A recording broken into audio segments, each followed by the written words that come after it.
House of a Thousand Corpses, a movie that proves that film critics are talking out of their ass. A 22% on Rotten Tomatoes, a 65% popcorn meter, and a 6.0 on IMDb. 22%!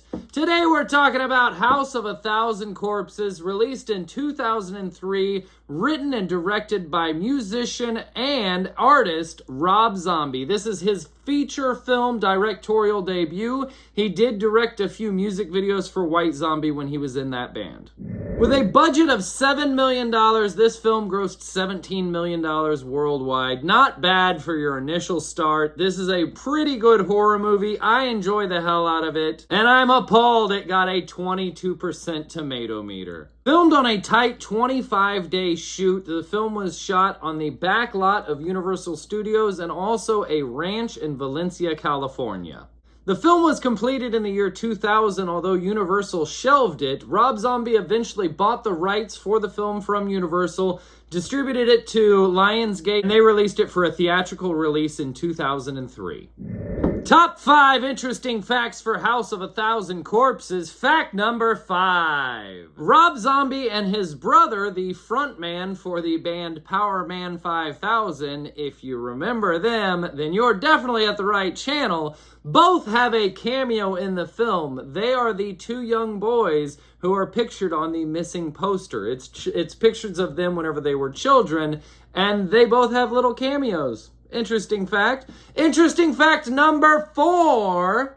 The tape recording lowered into the watery grave that has the low muffled voice saying, "Bury me in a nameless grave," is actually a recording from Aleister Crowley. It was recorded in 1920, and it is the opening line for his poem entitled The Poet. Interesting fact number 3. The Firefly house featured in the film is actually the same house from 1982's Best Little Whorehouse in Texas, starring Dolly Parton.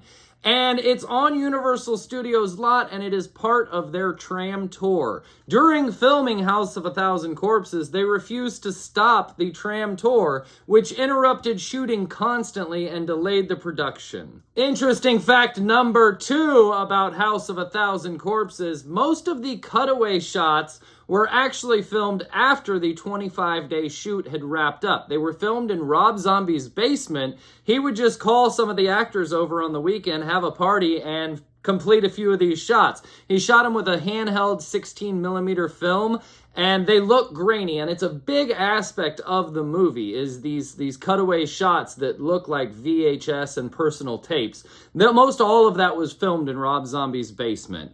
Interesting fact number 1 about House of a Thousand Corpses. The film was originally rated NC-17 by the MPAA. Rob Zombie had to go in and cut the film down quite a bit, removing large chunks of scenes from the movie to get it down to the R rating that the studio wanted. One such scene was a scene with Baby using a skeleton to make herself get off.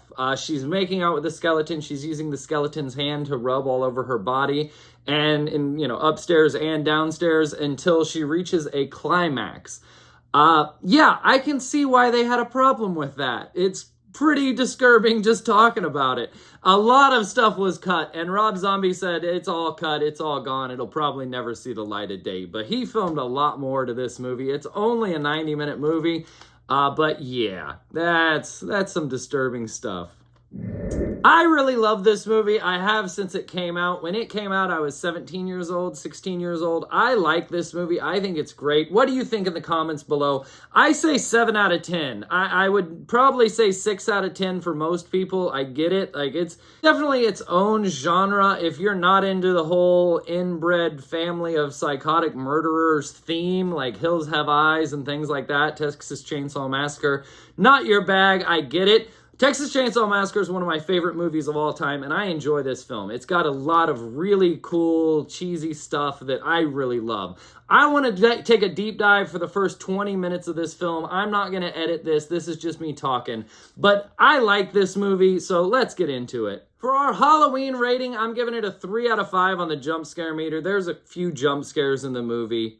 A 4 out of 5 on the chills meter. It's pretty chilling, and a complete 5 out of 5 on the gore meter. Whether you're seeing skeletons or watery drowned zombies or, you know, whatever it is, blood, dead bodies, it's got everything in this movie that's gory. Now, I want to talk about the first 20 minutes of this movie. No spoiler alerts or anything, but I want to set up how the direction of this movie goes. I'm not going to edit this. This is just me talking. Thank you for joining the channel, and you can sign out if you want, or if you like, hit subscribe. So the movie starts out with a Captain Spaulding commercial advertising the gas station, which it's kind of cheesy, and it's like edited, and it looks like a television commercial. It's pretty cool. You're not really sure what you signed up for at this point. Then it cuts to the second scene. The second scene is the robbers coming into the gas station.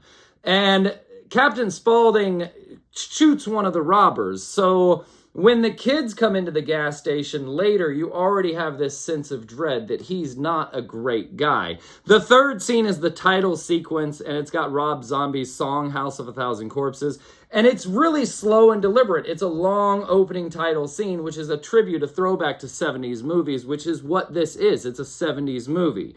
The fourth scene, it cuts to the couples in the car. There are two couples in the movie. This couple's driving down the highway, and this is about 9 minutes into the movie. They stop at Captain Spaulding's gas station. They're in there. They're doing a road trip across the U.S. featuring little quirky things that you see. And this is the perfect little spot. So they're in there asking Captain Spaulding a bunch of questions, and the music starts to build up more and more intense, and you can see that this is an intense moment. And Captain Spaulding, you already know, is a killer, so you're not sure if he's okay or not. It's very well written, and the development of the tension is very well written. I like Rob Zombie. I think he did a great job on this movie. There's a couple things that I'm not a fan of. The fourth scene ends with them going on this ride, this haunted little ride that's part of the attraction of this place. The fifth scene is the tour ride where they talk about killers Ed Gein and Fish. And it introduces us to the character of Dr. Sainton. They explain the whole backstory, and he's a local legend. The sixth scene, she calls her dad, which introduces the father figure to the aspect. Now we know the plot is they've got to get to the dad's house. They're supposed to be there tonight. They're just, you know, hey, calling, checking in. We'll be there in a couple hours. So that sets up the story of the dad coming to look for her later. The seventh scene is TV anchor Lance Brockwell, which I'm pretty sure is played by Bill Moseley, who plays Otis in the movie. This time, whenever I was watching it through, I've watched this movie probably 10 times, and this time watching it through, I went, holy shit, that's Otis.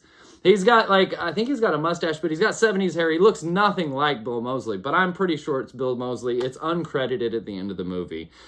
Just wanted to mention that. The eighth scene, they head to see the tree. They drive, they get directions from Captain Spaulding, they head down the road. This is like the exact same thing that happens in the Texas Chainsaw Massacre.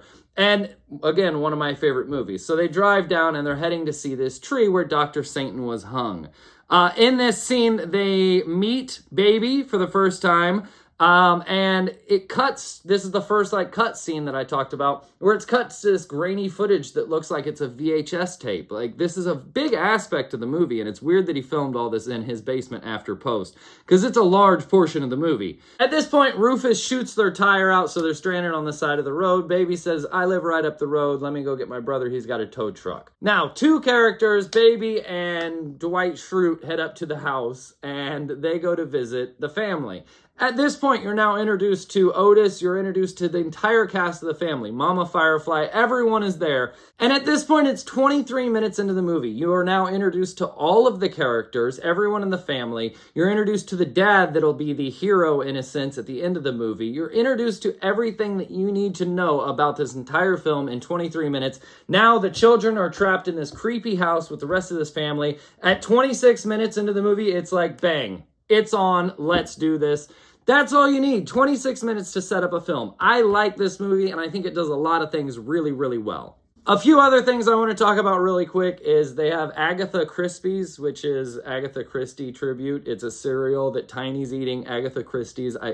Rob Zombie is fucking crazy. He is really a Renaissance man. He's a musician, he's an artist, he's a director. He does a lot of stuff, and he does it all really well.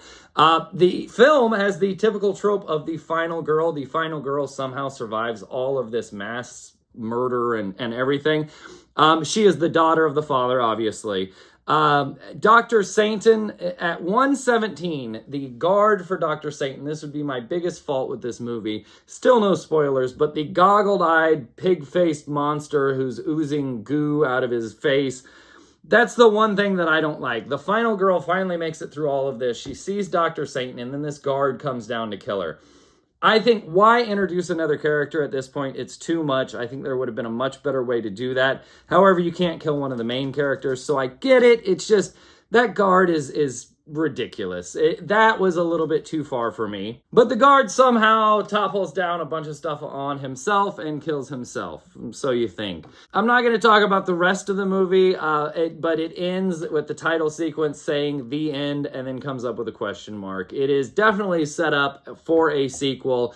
I like this movie. What do you think? Leave a comment in the comments below. I think it's a really good movie. Even to this day, I've probably watched it 10 times. Watched it today, and I still think it's fucking good. What do you think? That's House of a Thousand Corpses.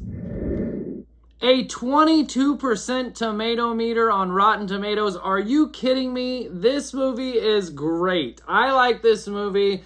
I say 7 out of 10. 22%. Really?